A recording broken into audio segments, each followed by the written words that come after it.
Saregama Carvaan mini legends Hindi.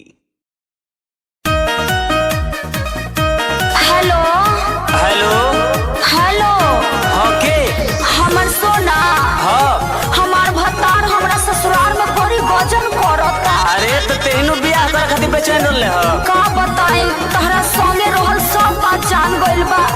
तब जब से मरद के लागल बा पाता हो का हमरा हाथ के बनावल न खाता हो। अरे दादा रे जब से मरद के चलल बा पाता हो हाँ। हमरा हाथ के बनावल न खाता हो। तोहरे चलते जानू ससुराल में बेकार बानी। जायद हम बने नु तोहरे चलते जानू ससुराल में बेकार बानी। अपना मरद से कहि दो का कह दी मरद से कहि दो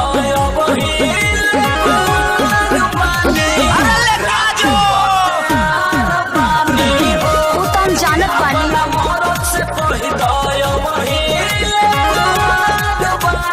हाँ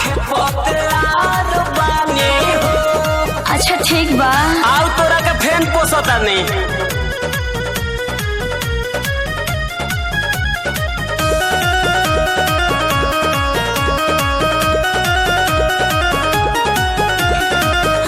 रोज रोज सुतता से जिया पह करबट के। देह जनी छुई हो जान सुती हो अलग हट के एकदम दूर हो जो का करी बुझात नइखे। रोज रोज सुतता से जिया पह करबट के।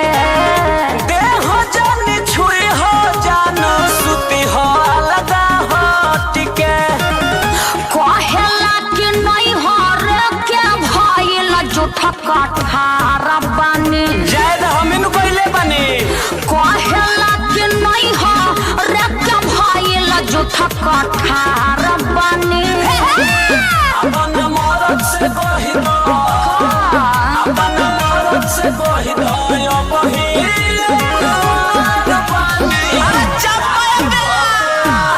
ठीक है बा।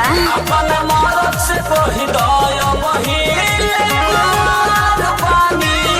राखे पते आर बानी हो घबरो मत तोरा बाप के पहले खोजतनी हम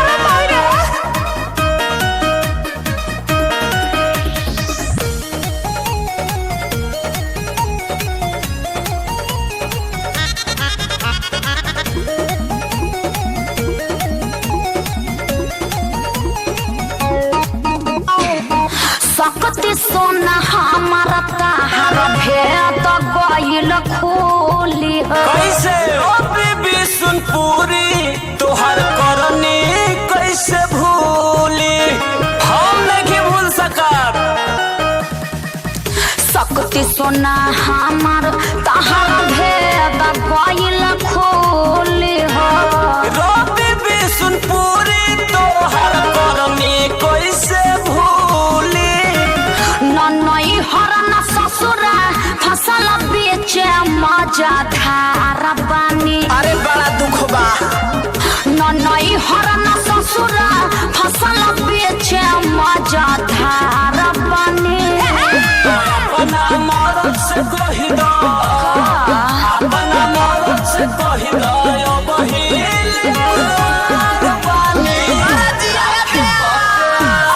सही हो अपना मरद से कहि दो यो बहिल राखे पते आर बानी हो का बुझाइल तार मैं खर्चा संभाल ले अच्छा ठीक है बा। अरे पूरा इंडिया हिली बाबू खाली तू देखत जा। मरद से कहि दो